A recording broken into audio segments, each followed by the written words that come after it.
This is a recording for the Oral Archives at Trowbridge Museum. The date is the 21st of February 1992. Mrs Joyce Henley, who worked as a twister-on at Palmer and Mackay's Court Mills, is talking to Margaret Neville. Have you been long in Trowbridge? Well, I've lived in Trowbridge most of my life. I came back here when I was about 15, and I went to live with my auntie and uncle, and I spent my last year at school at Clarendon. Well, it was 14 really, so I spent my last year at school at Clarendon. Then when I left school, I had several other jobs, and I ended up at Palmer and Mackay's at Court Mills. And how old were you when you I was 17 when I started work there. Yes. So, quite young. It was a very nice, friendly atmosphere, for a young girl to work in. I always thought the cloth factories were a bit, overrun with men, mostly men, But there was a lovely gang in the weaver's shop, very nice, friendly ladies, and they was quite nice to us youngsters. And I learnt to twist on, and I thought it was a very funny job to do at first, because you had to get in the back of the looms. There was two girls, you had a little wooden seat, the pieces of rope coming up from it, and you had to tie it in the back of the loom, and you had to get in there, and you had to tie it in such a way that as you moved back, you could move your seat back as well. It was like a square piece of wood that you get on a child's swing. And we used to have a thing that we tied around our waist, and we put the cloth, the bunches, it was in bunches, we tie a knot in it, put it together and put the thing around our waist, sort of over it, to keep the knots nice and tight up against our tummy. Yeah. And then we'd go down with one hand and up with the other hand, meet in the middle, and we'd break the cloth off, and you had to twist it, and then run it up your finger. It was quite a so you actually funny little job, really. It took a long time to learn how to get the knots, otherwise they all come undone. So when we were first learning, we used to get, told off by the weavers because they go to pull the cloth through and all the knots had come undone. So our forewomen used to chase after us, because of that. But I quickly learned to do it, and it's a bit cramped in the back of the loom, and when you got to near the bottom, there's all the cogs and all the chains and everything. And we used to put an old piece of sack up over there so that we wouldn't get the oil on our clothes. And as I said, there were two of us working in different directions, working away from each other. And when one finished, they'd go out the toilet and have a cigarette, or go off and chat while the other one finished, you see. But when you were first learning, someone would start off a twist on for you, and then you'd done a little bit in the middle, the learner would, and then the qualified person would finish it off, we all had to learn. Yes. And it used to be very hard work on your thumbs. You could get your split thumbs, they'd lay right open, you could almost see the bone, because as you brought your finger down the piece of a yarn, you see it was sharp, and after a while it cut into your fingers. And when I learnt to do it with both hands, so when I got a sore thumb on the right hand, I could start twisting on with the left.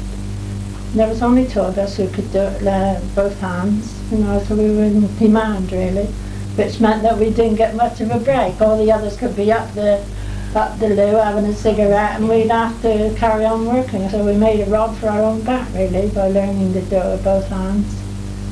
But it was interesting work. And how long were the looms? Were it sort of 90 inches?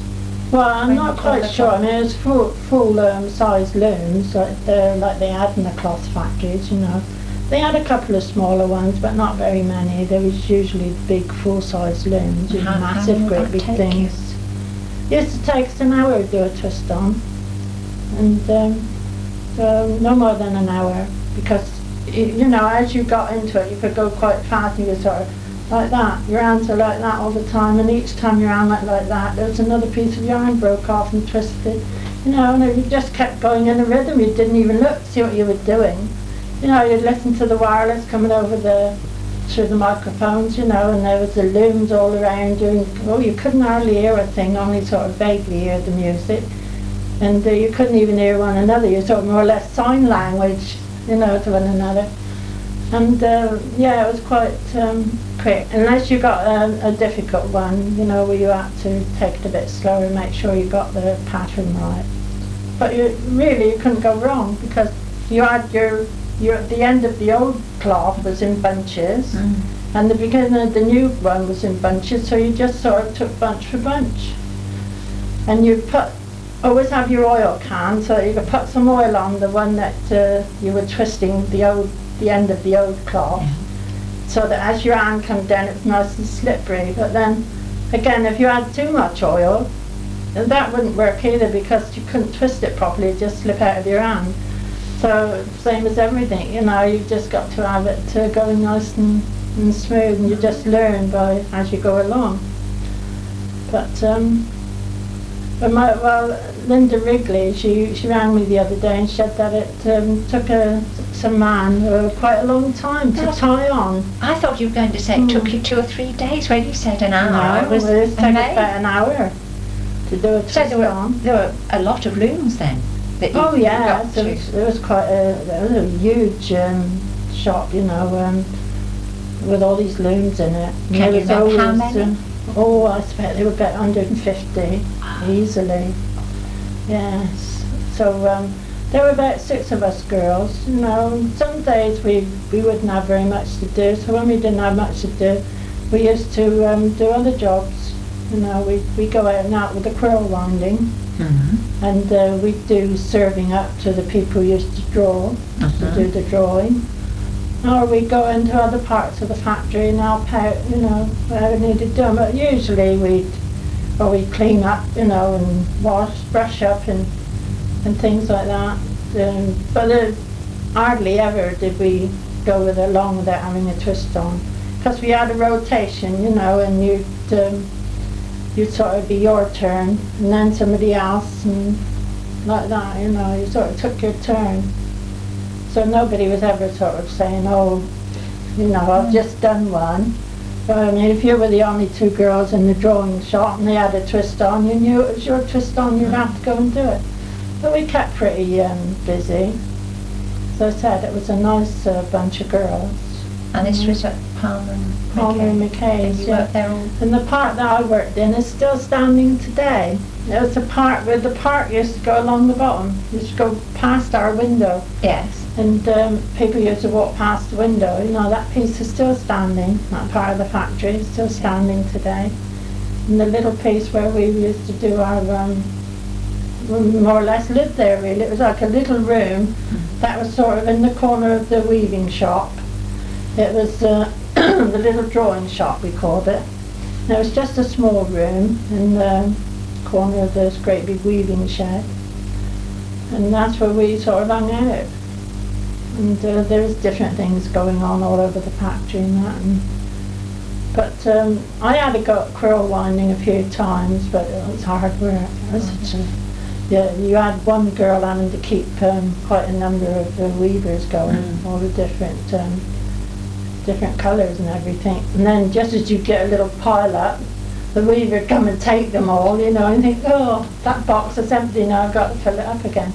You never had time to go up have a cigarette then, you know, you would sort of add you in the nose to the grindstone. So we like doing the twist-ons. And did you want me to tell you anything about the factory? Yeah, well, just how many years were you twisting? I was there about 4 years. I left to get married. And what years would those be? Well, I think it was I got married when I was, got married in 55. Ah. So I must have started there about, 51, I suppose. Yeah. And I was working there all that time. I think I left and went back again. No, I wanted to work outdoors, you see, and factory life wasn't quite what I wanted. So I left and I went to a farm, working on the farm. But after I fell over in the pigsty and nobody let me in when I got home, I packed that up. Nobody let me in. Oh, They shut dear. the door and locked me out. Refused to let me in. So did you go back to the... I went back to the cloth factory, yes. Because my cousins worked there, you see. There was 3 of us worked there. So we used to all go together in the mornings and go home together at night. What time did you set off for work? We'd have to be in work for 7:15. We have to clock in at 7:15. So we used to leave home about 7 o'clock and cycle in. And it was a mad dash to get there, try and get there right for the time, so that you wouldn't lose any pay. And did you have to, you clocked in with a little yes, ticket put our thing? card in Yes. and press the thing down, and that would put the time on our card. And there was always somebody in the little office, whenever anybody come down the drive. It's a big long drive. And we used to come bouncing down there on our bicycles, and all the dust and grit used to go as we jammed on the brakes, and we'd throw our bikes down and run up and clock in. And then we'd walk as slow as we like the rest of the way. But, it was all good fun. What time did you finish in the evening? We finished at 5 o'clock. That was quite a long day Yeah, then, it was wasn't a it? long day. Yes.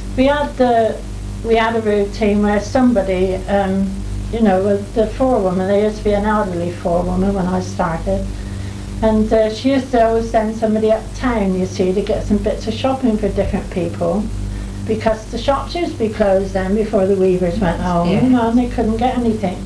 So they used to come in and say to her, "Are you sending one of the girls uptown? Can I have this and get me that?" And she had this old sit-up and big bicycle with the big basket on the front. And each day a different girl would take the bike and go uptown, and she'd give her a note so that she could get through the gate. So one day it was my turn to go. I didn't have anything to do, so she sent me up. So I thought, well, this is fun, going around doing the shopping while everybody's back there working. So I parked her bike in Church Walk outside the little sweet shop, and I come out and I walked off and went on and done all the shopping and walked back through the park to the factory.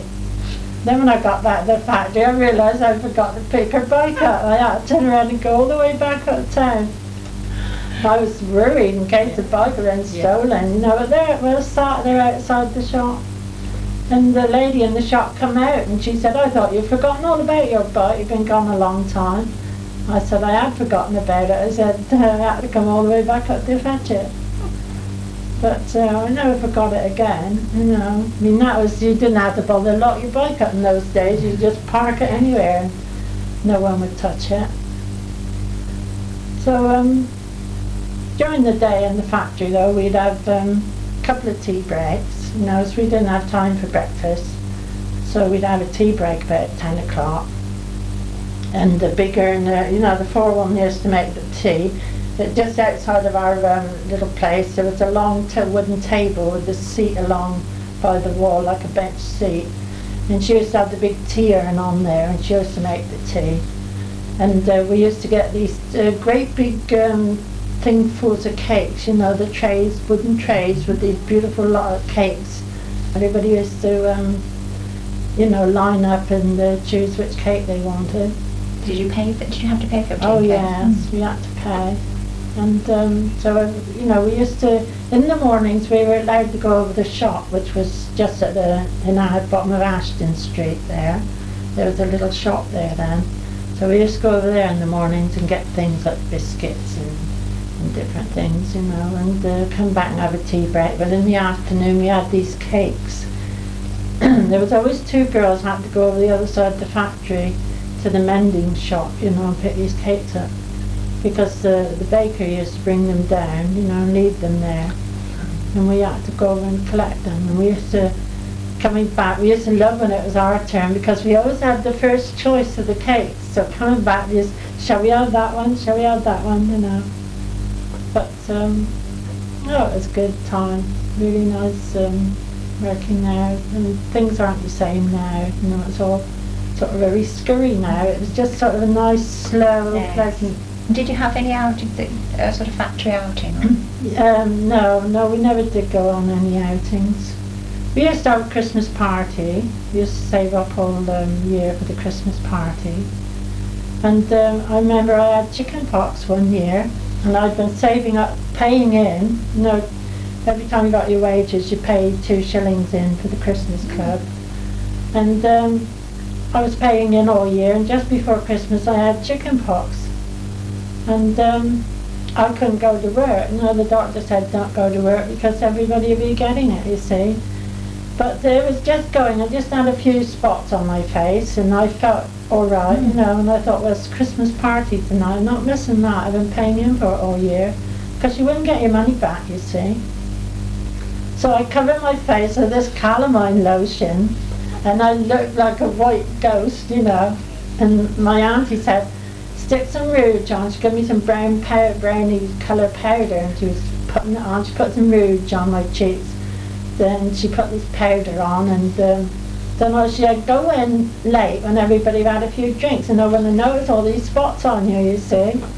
So that's what I did. I went in and we had the beautiful party, a lovely party, all these games running around the big factory, you know, the saloons were shut down, you know, and it was nice and quiet.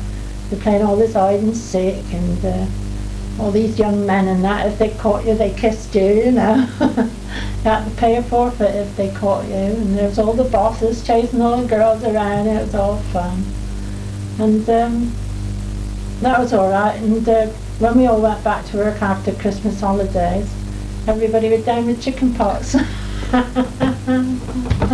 It spread like wildfire, and the married women were cursing me because their children had caught it as well. And there was hardly anyone in after Christmas, they'd all caught chicken pox. And of course I had to make up for it then by doing all their, you know, their twist-ons. But I never did let on that it was me that had had the chicken pox, you see. I wasn't going to tell them that.